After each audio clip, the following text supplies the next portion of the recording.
Oke, bismillah. Assalamualaikum warahmatullahi wabarakatuh. Bismillahirrahmanirrahim. Alhamdulillahilladzi Rabbana la ilma lana illa ma 'allamtana innaka antal alimul hakim. Allahumma sholli ala sayyidina Muhammad wa ala ali sayyidina Muhammad. Bismillah, kita lanjutkan ngaji filsafat kita. Malam ini kita lanjutkan minggu lalu. Kita sedang berada di dunia filsafat Islam, atau ada yang menyebut filsafat Arab, ada yang menyebut filsafat Muslim, ada yang menyebut filsafat dalam Islam, atau ada juga yang menyebut filsafat di dunia Islam. Monggolah sebutannya, yang penting kita tahu yang dimaksud itu. Sebagaimana saya jelaskan minggu lalu, dunia awal dari filsafat Islam yang akan kita jelajahi adalah namanya filsafat peripatetik. Nanti dilihat di catatan minggu lalu apa itu filsafat peripatetik. Filsafat peripatetik itu awalnya adalah di eranya Aristoteles. Jadi cara berfilsafat Aristoteles dan murid-muridnya. Kemudian setelah itu ajarannya disebarkan oleh murid-muridnya Aristoteles, termasuk Alexander the Great, atau ada yang menyebut Iskandar Zulkarnain. Dan ajaran ini nanti dikenal sebagai Helenisme. Pusatnya ada di Alexandria, atau kalau dalam bahasa Arab sering disebut Iskandariyah. Jadi Iskandariyah ini generasi kedua dari filsafat yang namanya peripatetik. Iskandariyah itu daerah Mesir Barat Daya. Barat Daya itu mana? Sana ya? Ya, Mesir. Sana apa sana? Sana, Barat Daya. Sana ya? Oh iya wis, Mesir Barat Daya. Orang ngerti mata angin ini. Setelah dari sana, kalau dulu kota besar Iskandariyah itu, sekarang kalau di Mesir jadinya kota kecil. Terakhir zaman Khilafah Utsmaniyah itu dia cuma jadi kota nelayan yang kecil, meskipun sebelumnya luar biasa. Dari Mesir Iskandariyah dengan model Helenisme inilah nanti filsafat peripatetik diwarisi oleh para filosof Muslim, termasuk Al-Kindi, Al-Farabi, Ibnu Sina, dan kawan-kawan. Jadi dari Yunani bergerak ke Mesir, kemudian bergeser lagi ke Baghdad di eranya Abbasiyah. Nanti dari Islam akan bergerak lagi ke barat. Di tradisi Kristen ada juga filsafat yang tergolong peripatetik. Biasanya disebut aliran namanya Thomisme. Thomisme itu pelopornya adalah Thomas Aquinas. Biasanya disebut filsafat Latin karena kebanyakan pakai bahasa Latin. Latin itu nama bahasa, adanya di daerah Italia. Jadi Latin itu bahasa resmi Kekaisaran Imperium Romawi zaman dulu. Sebenarnya dia nama satu tempat namanya Latium, kalau nggak salah, adanya di daerah pinggiran Romawi. Daerah itu yang pakai bahasa Latin. Sekarang tidak ada negara yang bahasa resminya bahasa Latin. Hanya saja bahasa Latin ini jadi bahasa agamanya Kalau kalian lihat acara-acara Kristen Vatikan itu biasanya pakai bahasa Latin. Nah, itu filsafat Latinnya Thomas Aquinas, Thomisme, itu sebenarnya melanjutkan tradisi peripatetik dalam Islam. Oke, itu bagi yang ingin belajar filsafat namanya peripatetik. Ya cuma kita akan langsung jujuk ke eranya para filosof Muslim, Al-Kindi dan kawan-kawan. Biasanya tak kasih fotonya, cuma Al-Kindi ndak eneng fotone orang zaman dulu. Kalau Heidegger, kalau Sartre kamu punya fotonya. Kalau ilustrasi banyak. Ini ada ilustrasi di beberapa kitab tentang orang ya mesti ndak foto wong gambaran kira-kira dibayangkan orang Arab zaman itu kira-kira profilnya kayak gimana. Yang paling sering dipakai yang paling kiri. Beberapa kitabnya yang diasosiasikan dengan Al-Kindi pakai ilustrasi yang paling kiri itu. Yang jelas orang Arab ya tinggi besar gagah punya brewokan itu mesti wis. Kalau gambar orang Indonesia mungkin nggak kayak gitu. Paling biasanya gambarnya kecil. Al-Kindi kelompok bangsawan, dia putra gubernur Kufah zaman Abbasiyah, khususnya zaman Al-Ma'mun dan pelanjutnya Al-Mu'tasim.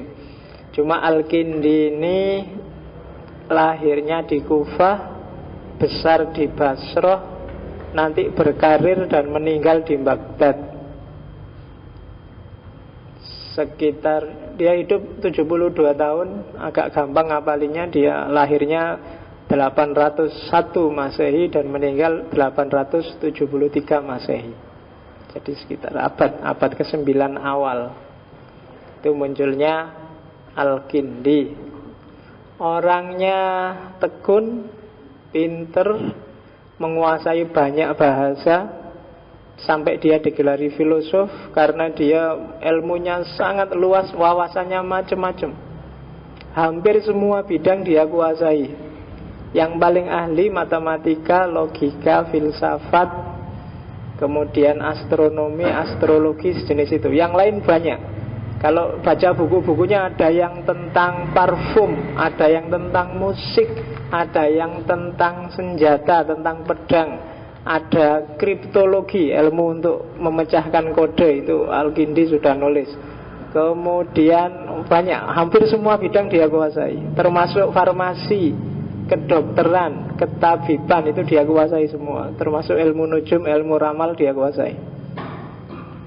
Kalau menurut Ibnu Nazim di Fihris itu dia nulis sekitar 260-an kitab sepanjang 72 tahun hidupnya. Anggap aja 72 tahun dikurangi 20 lah, sampai mulai pinter itu orang kan 20 ke atas.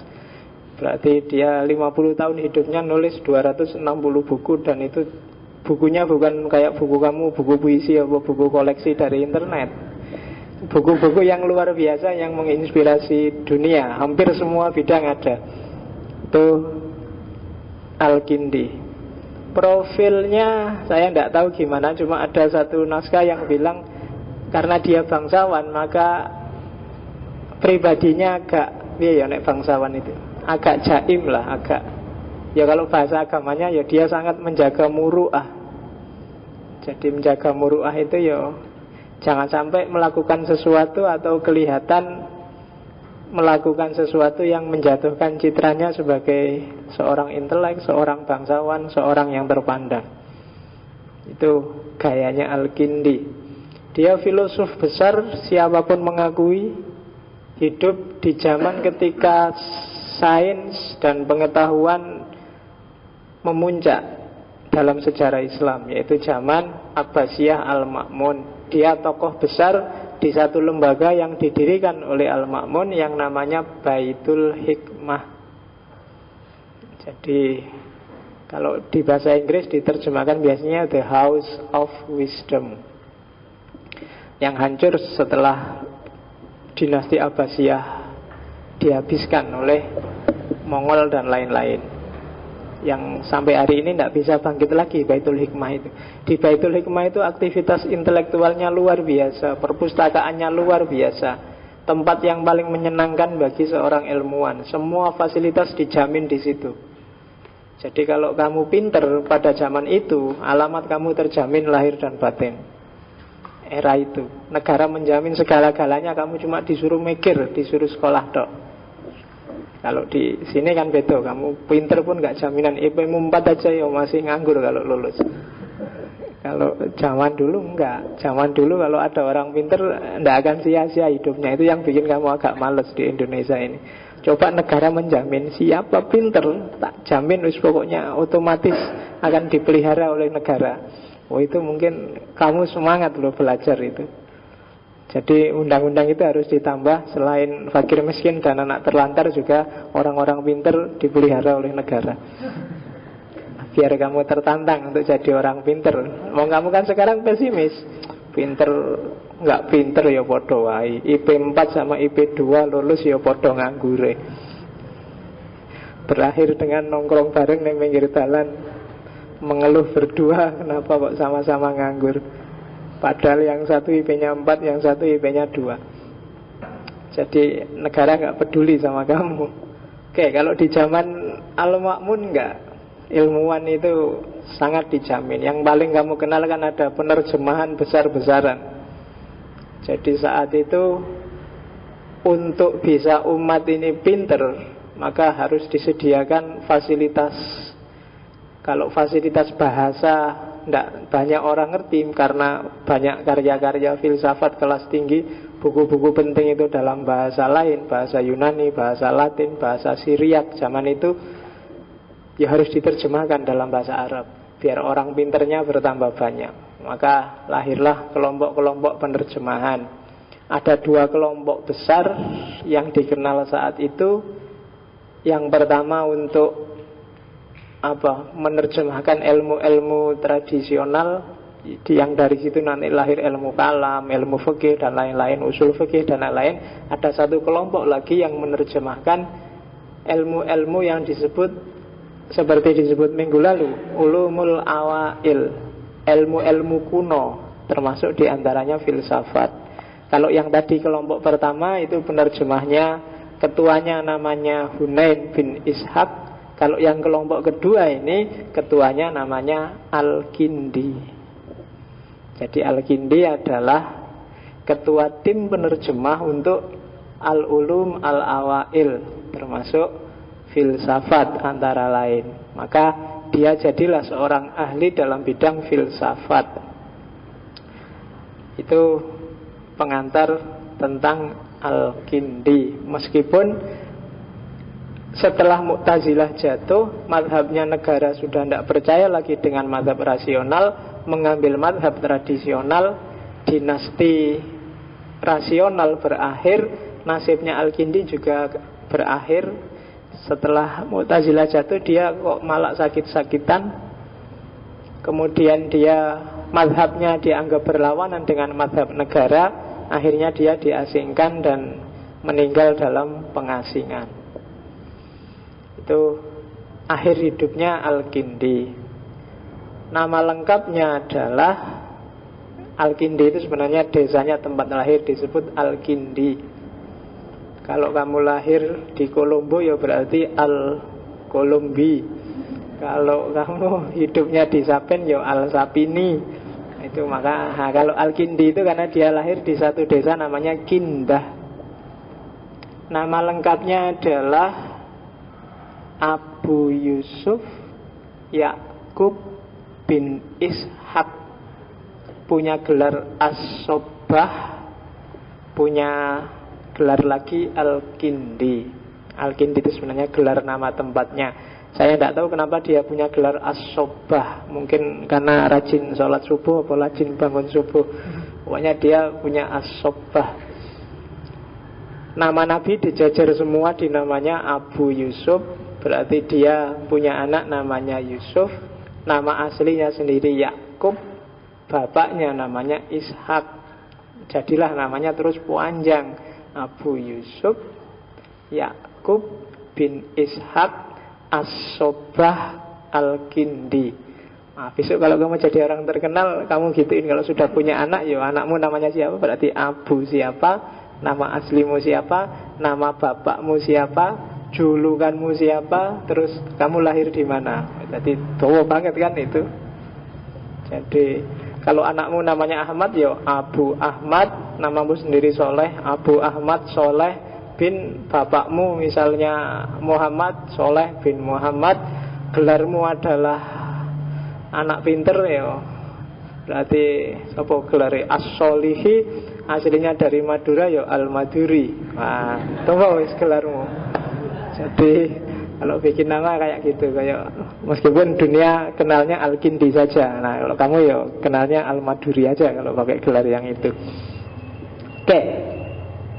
Al-Kindi perjuangannya berat luar biasa karena dia harus memperkenalkan tradisi, budaya, paradigma berpikir yang sama sekali baru di dunia Islam, yaitu cara berpikir filsafat.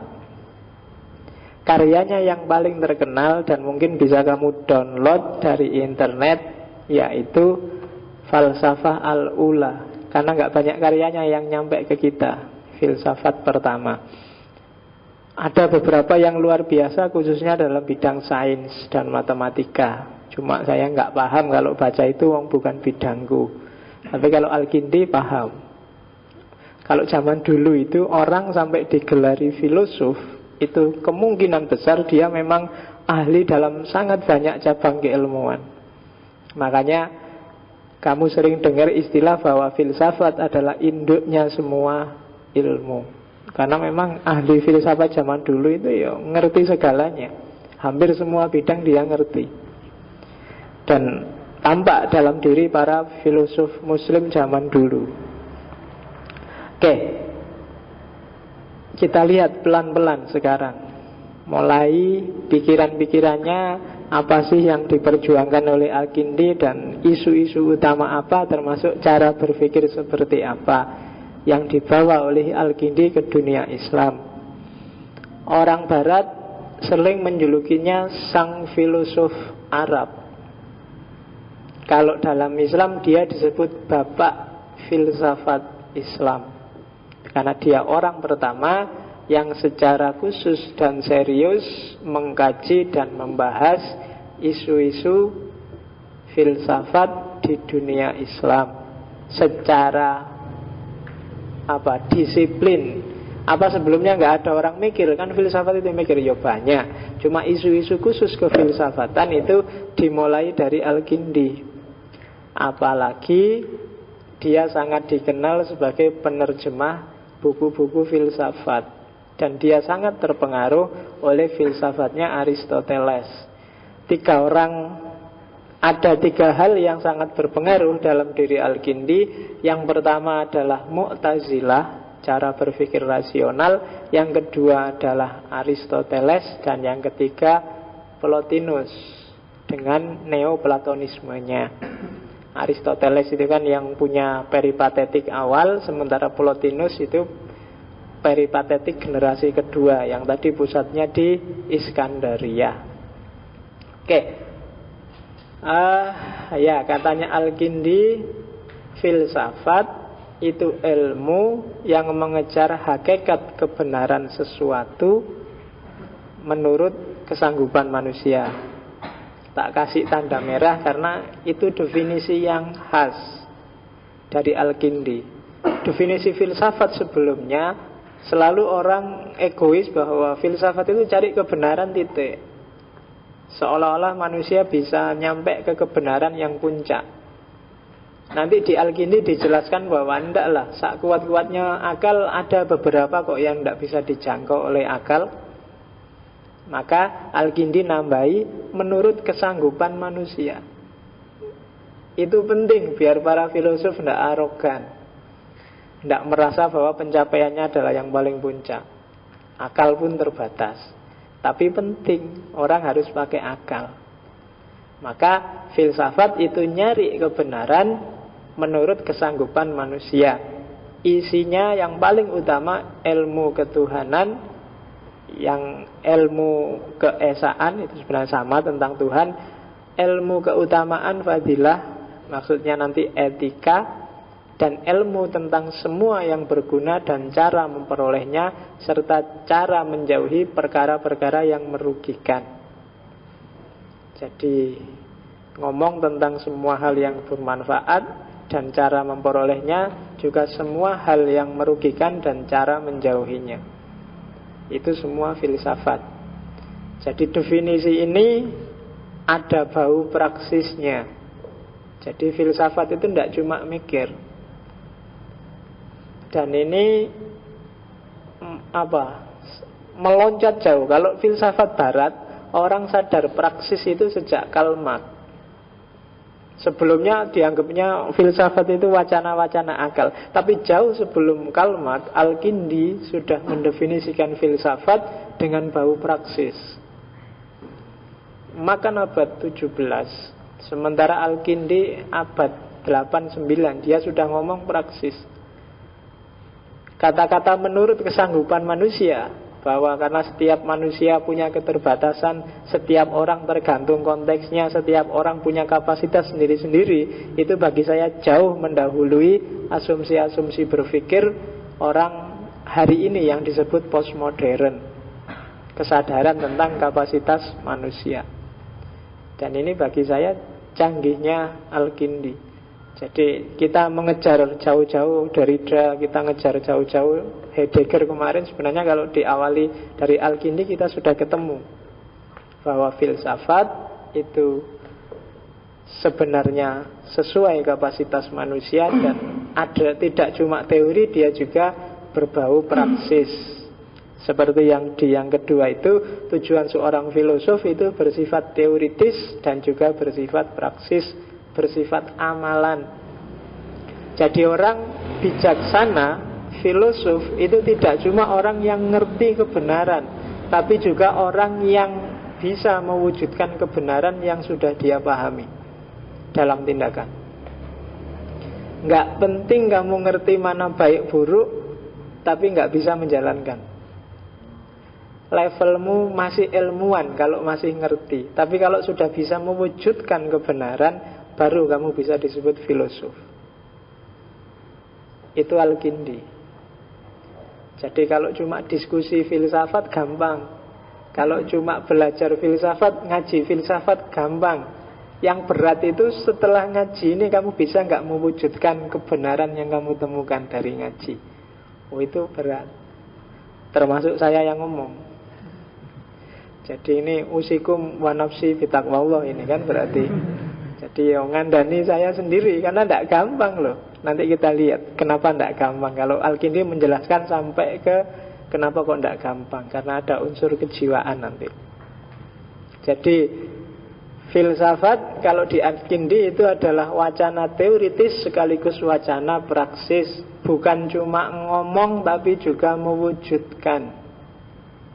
Kalau sekedar pengetahuan mana benar salah, mana baik buruk, insya Allah seumuran kita ini sudah lengkap wawasannya. Kamu sebenarnya nggak perlu capek-capek ngejar, nyari mana kebenaran, mana yang salah, mana yang keliru, mana yang tidak pas, dan seterusnya. Itu sebenarnya kamu sudah punya. Bekalmu sudah cukup. Yang berat itu ketika kamu tahu ini benar, terus diwujudkan, diikuti, dan ketika tahu ini salah, terus dihindari. Itu yang berat luar biasa. Hanya orang kelas tinggi yang bisa. Kalau di Al-Kindi, filosof. Jadi filsafatnya Al-Kindi definisinya agak khas dibandingkan definisi filsafat sebelumnya, termasuk yang dari Aristoteles. Jadi meskipun banyak para ilmuwan barat yang menuduh Al-Kindi dan kawan-kawan itu tidak original, peripatetik itu hanya melanjutkan saja budaya Yunani, sebenarnya originalitasnya luar biasa. Termasuk ketika nanti disambungkan dengan keimanan masing-masing filosof. Oke ya, jadi itu filsafat menurut Al-Kindi. Nah, kita jelajahi dulu pelan-pelan. Saya bilang tadi Al-Kindi